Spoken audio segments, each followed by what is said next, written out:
The Greek philosopher and scientist Aristotle created the scientific method, the process used for scientific investigation. His influence served as the basis for much of the science and philosophy of Hellenistic, ancient Greek, and Roman times, and even affected science and philosophy thousands of years later. Aristotle was born in the small Greek town of Stagiros, later Stagira, in the northern Greek district of Chalcidice. His father, Nicomachus, was a physician who had important social connections. Aristotle's interest in science was surely inspired by his father's work, although Aristotle did not display a particularly keen interest in medicine. The events of his early life are not clear. It is possible that his father served at the Macedonian court, the political leaders of Macedonia, an ancient empire, as physician to Amyntas II, died c. 370 B.C.E., and that Aristotle spent part of his youth there. At the age of 17, Aristotle went to Athens, Greece, and joined Plato's, c. 428 c. 348 B.C., circle at the Academy, a school for philosophers. There he remained for 20 years. Although his respect and admiration for Plato was always great, differences developed which ultimately caused a break in their relationship. Upon Plato's death, Aristotle left for Assos in Mysia, in Asia Minor, today known as Turkey, where he and Xenocrates, c. 396 c. 314 B.C.E., joined a small circle of Platonists, followers of Plato, who had already settled there under Hermias, the ruler of Atarneus. Aristotle married the niece of Hermias, a woman named Pythias, who was killed by the Persians sometime thereafter. In 342 B.C.E., Aristotle made his way to the court of Philip of Macedon, c. 382 c. 336 B.C.E. There, Aristotle became tutor to Alexander, c. 356 c. 323 B.C.E., who would become master of the whole Persian Empire as Alexander the Great.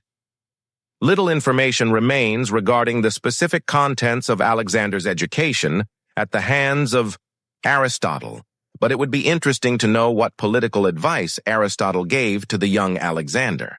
The only indication of such advice is found in the fragment of a letter in which the philosopher tells Alexander that he ought to be the leader of the Greeks, but the master of the barbarians, foreigners. Aristotle returned to Athens around 335 BCE under the protection of Antipater, c. 397 c. 319 BCE. Alexander's representative in Athens, Aristotle established a philosophical school of his own, the Lyceum, located near a shrine of Apollo Lyceus.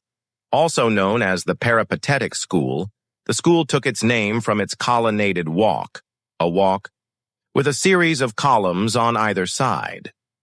The lectures were divided into morning and afternoon sessions. The more difficult ones were given in the morning, and the easier and more popular ones were given in the afternoon. Aristotle himself led the school until the death of Alexander in 323 BCE, when he left Athens, fearing for his safety because of his close association with the Macedonians. He went to Chalcis, Greece, where he died the following year of intestinal problems.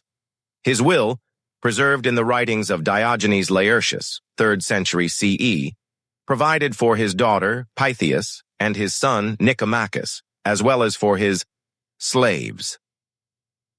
Aristotle produced a large number of writings, but few have survived.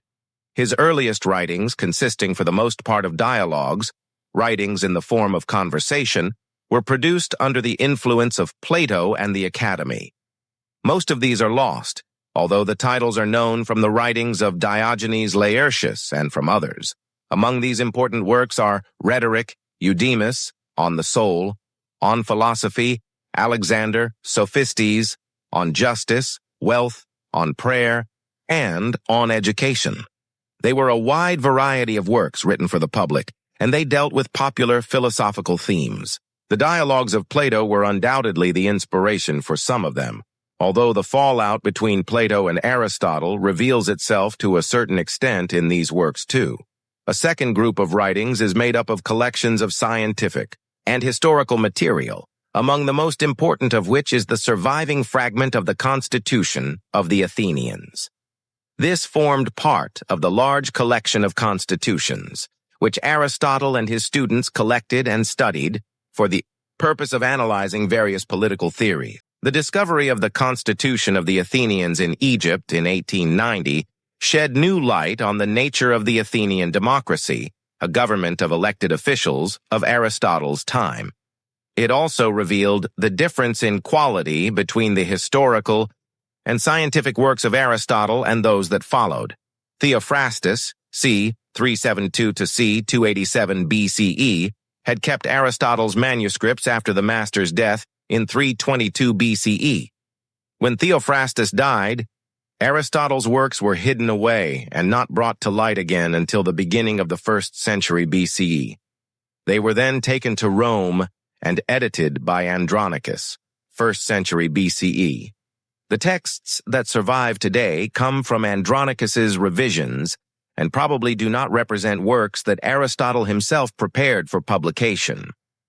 From the time of his death until the rediscovery of these writings, Aristotle was best known for the works that today are known as the lost writings. The writings that did survive, however, are sufficient to show the quality of Aristotle's achievement. The topics and the analytics deal with logic, the study of reasoning, and dialectic, a method of argument, and reveal Aristotle's contributions to the development of debate. His view of nature is set forth in the physics and the metaphysics, which mark the most serious difference between Aristotelianism and Platonism, that all investigation must begin with what the senses record and must move only from that point to thought. As a result of this process of intellectualizing, God, who for Plato represents beauty and goodness, is for Aristotle the highest form of being and is completely lacking in materiality. Aristotle's God neither created nor controls the universe. Although the universe is affected by this God, man is the only creature capable of thought even remotely resembling that of God.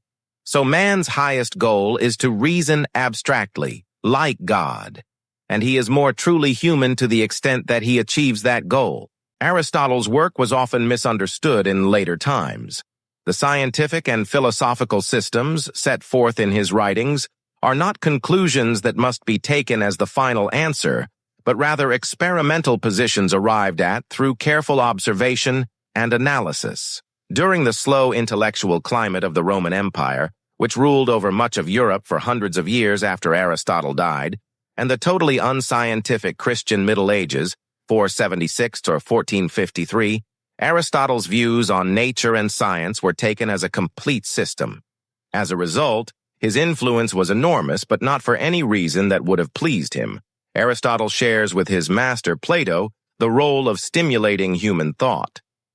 Plato had a more direct influence on the development of that great spiritual movement in late antiquity, years before the Middle Ages, and Aristotle had a greater effect on science. Antiquity produced no greater minds than those of Plato and Aristotle.